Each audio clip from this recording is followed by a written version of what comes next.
Welcome, fellow campers. You found yourself at CampVue, and we have a tale to tell you about a 3-week road trip we took for a passion project.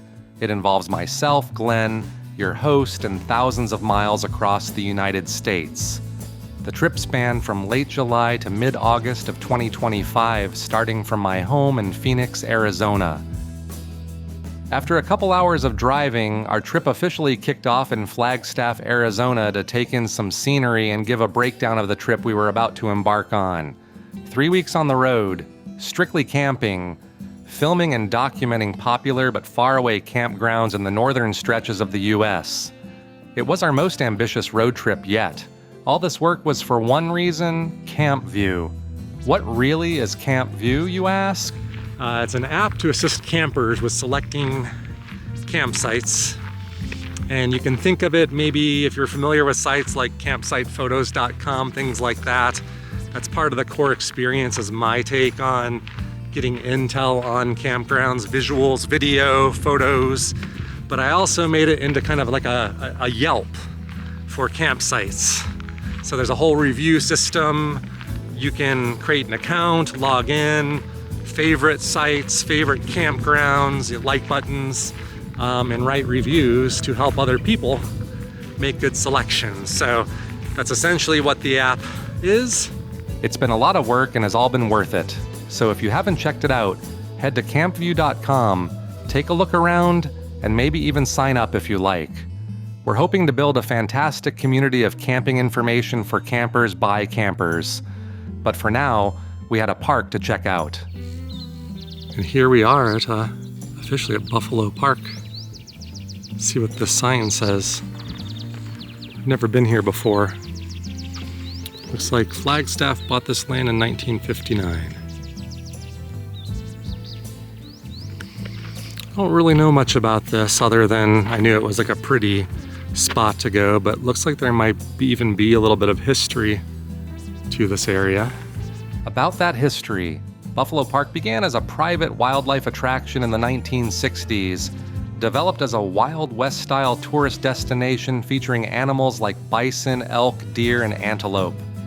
Visitors could experience a mix of Western-themed entertainment, including stagecoach rides and cultural exhibits.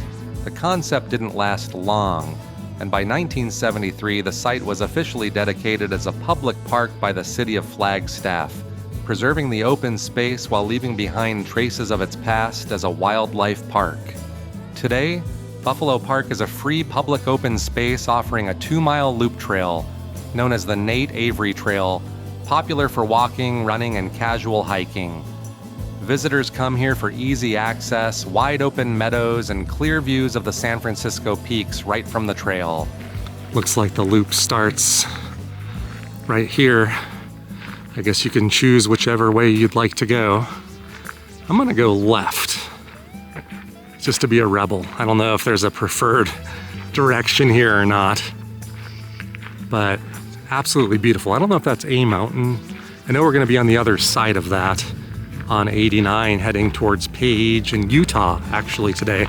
Utah is our final stop where I'm gonna be camping tonight.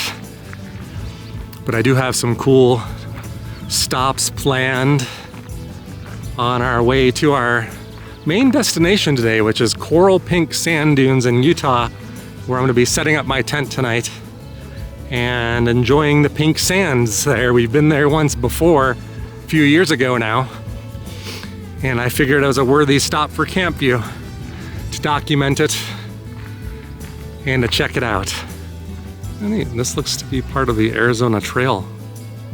A trail that should traverse the entire state.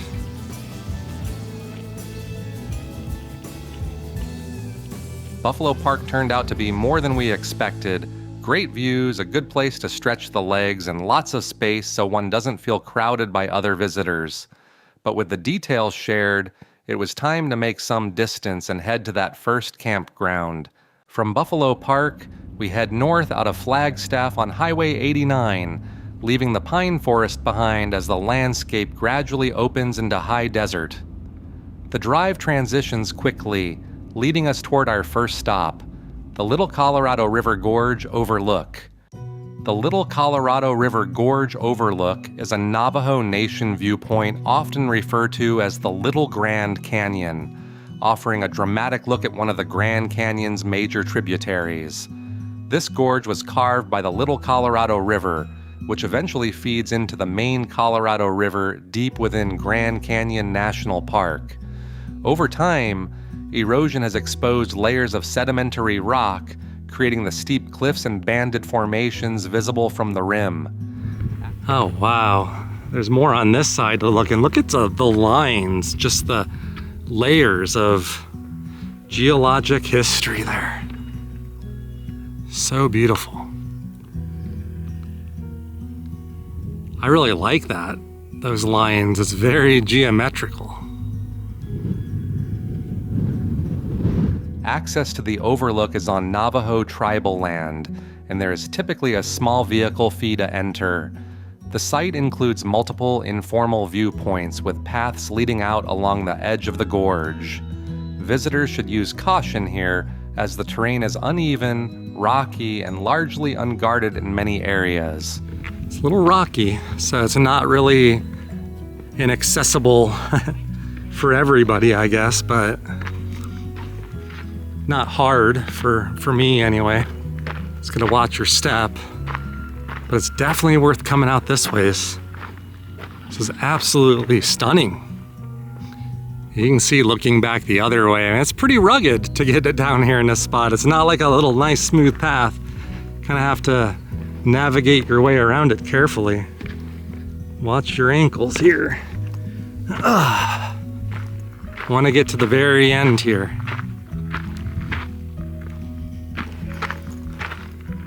From the rim, you can see deep into the canyon where water sometimes collects in pools below, depending on seasonal flow. Look down in there, actually. You can see there's actually even water puddles. If you look carefully, like muddy water puddles down there.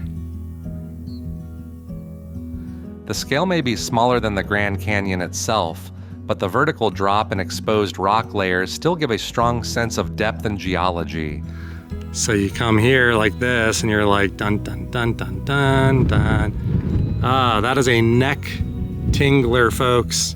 I mean, that is straight down. I mean, I don't like these spots like this. I'm not a fan. I'm gonna back it up. I get a little vertigo, I would say, in spots like this. I get nervous, and I'm out of practice, so I do like to confront my fears and things that bother me, but I can only do it for just short spurts.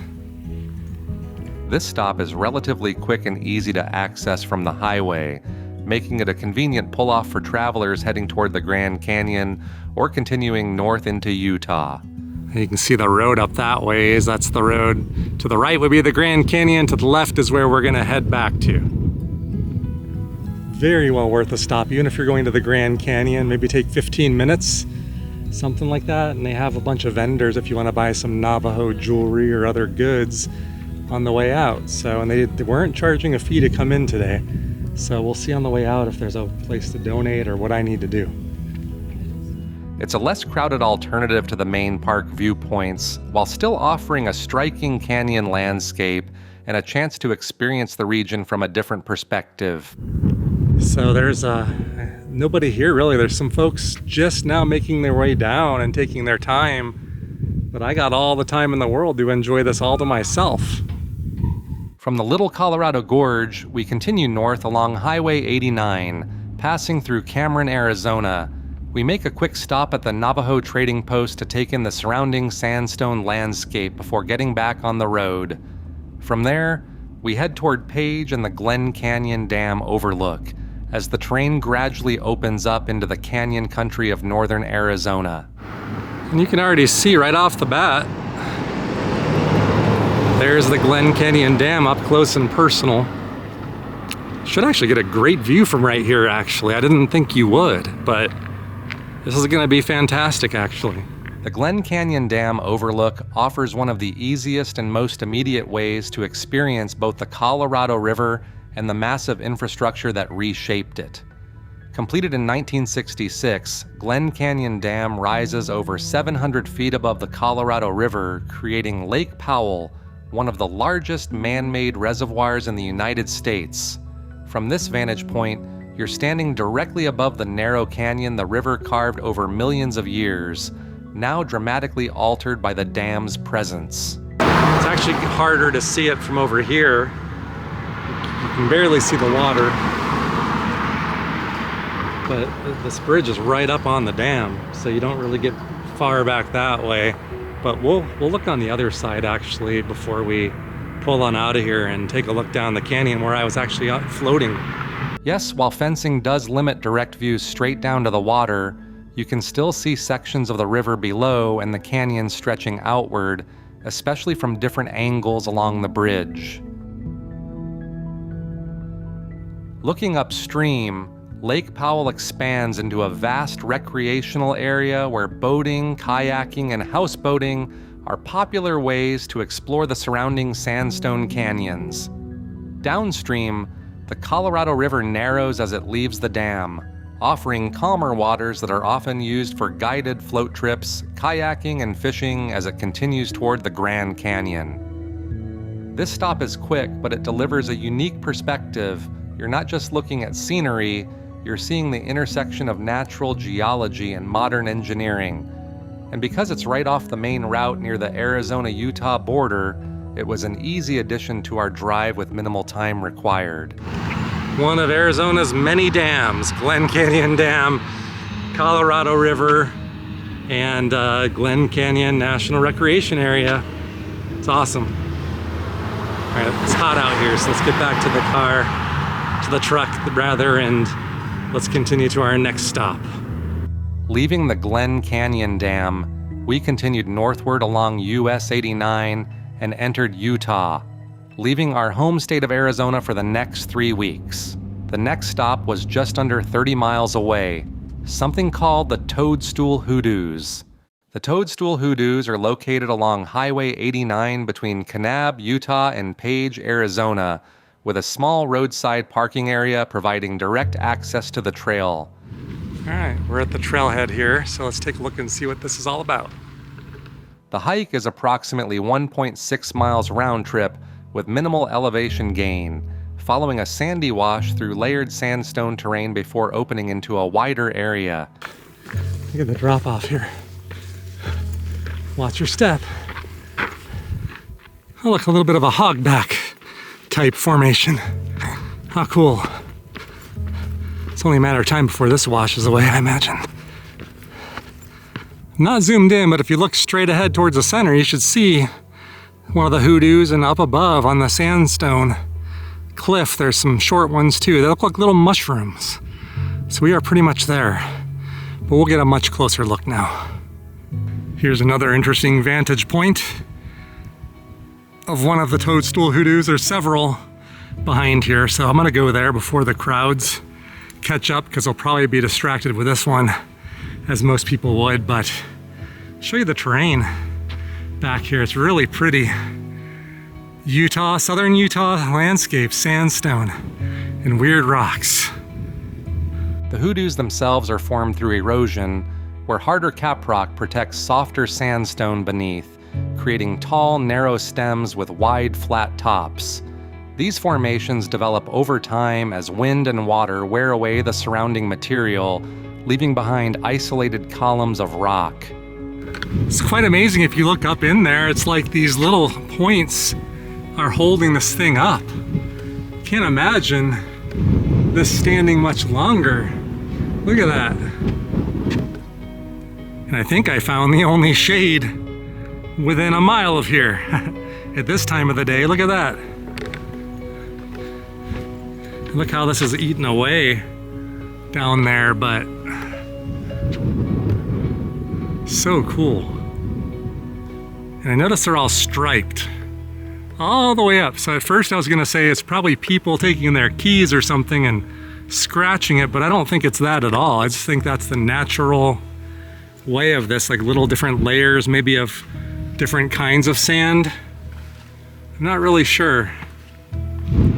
It's fascinating though. The layers visible in the hoodoos reflect different sediment deposits, often showing distinct bands of white, red, and brown sandstone. The formations are clustered in a relatively small area, making this a quick and efficient stop with a high visual payoff, especially for those already traveling along Highway 89. As afternoon approached, it was time to drive the remaining 60-plus miles along 89 to Coral Pink Sand Dunes State Park, set up camp, and start the first documentation of many campgrounds to be filmed for CampVue. The campground is an excellent choice for visitors to the area, with Kanab and several bigger national parks nearby. Let's talk about why you might want to give this campground a try. The campground at Coral Pink Sand Dunes State Park includes just over 30 campsites and is designed to accommodate a range of camping styles with a layout that's easy to navigate and accessible for both tents and RVs. The campground is divided into two main loops. One loop offers basic dry camping, while the other provides sites with water and electric hookups. Reservations are recommended, especially during peak seasons, and can be made through the Utah State Park system, though some sites may be available first come, first served. Sites are arranged along looped roads, and many are pull-through, making them easy to access for larger vehicles and trailers. The internal roads are well maintained, allowing for smooth entry, exit, and maneuvering throughout the campground. Individual campsites are generally flat, with a mix of compact sand and prepared pads. This works well for tent setups, though stakes designed for sandy soil are recommended. Each site typically includes a picnic table and a fire ring, providing a standard and functional setup for cooking and gathering. Some sites also feature shade structures, which can make a noticeable difference in comfort, especially during warmer parts of the day where natural shade is limited. The campground includes restroom facilities with hot showers, along with potable water and designated trash areas. A dump station is also available, making it a practical option for RV travelers planning a longer stay. Spacing between sites offers a moderate level of privacy, though the open desert terrain means there is limited natural screening between campers. The overall layout still provides a quiet and organized camping environment. One of the main advantages of staying here is proximity to the dunes. Campers can reach the sand within minutes, either by walking or driving, allowing quick access to the main landscape without needing to relocate.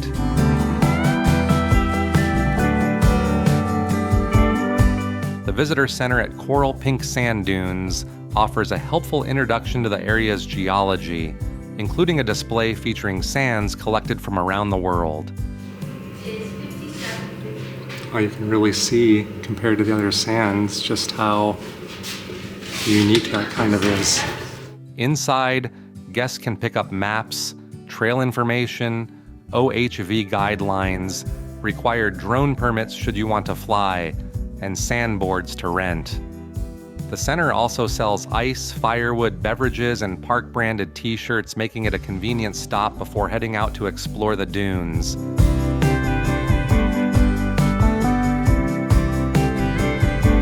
The park itself is known for its striking reddish-orange sand, a color that comes from iron oxide staining within the Navajo sandstone cliffs that surround the area. The sand does have a pinkish hue. Right now, kind of an orangish pink. Coral pink is the proper term, I think. Over thousands of years, these sandstone formations have eroded into fine grains, creating the uniquely colored dunes that give the park its name. The light is so soft and pink sand. It's real, folks.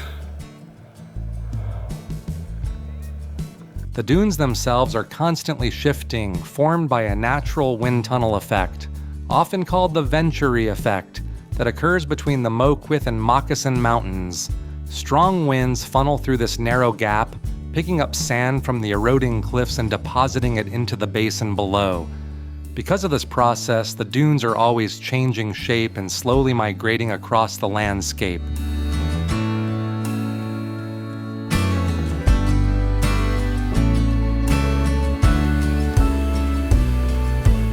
Visitors can explore the area in a variety of ways. The park is one of the few in the region that allows off-highway vehicle use directly on the dunes, making it a popular destination for ATV and side-by-side riders.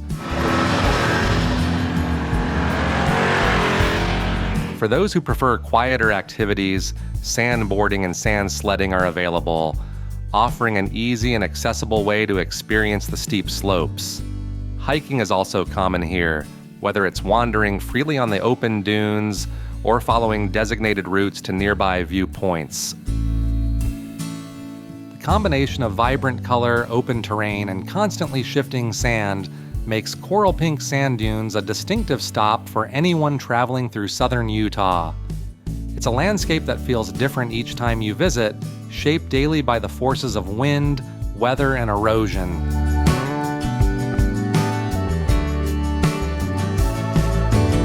If you'd like to see our adventures in a chilled-out, in-depth, and personal way, head over to our other channel, the Cactus Atlas, where you can take a behind-the-scenes look at the making of this epic trip. We'll be continuing with our tour for CampVue, but in the meantime, if you found any of this helpful or just got the itch to camp now, head over to campvue.com to check out info on coral pink sand dunes or other campgrounds we've visited, including community ratings, detailed information, and a complete drive-through of each site. And be sure to keep tuning in here where we're going to be ranking our favorite campgrounds that we stayed at in this epic trip we took. Until the next time, get out there and explore, and we hope you find your perfect site.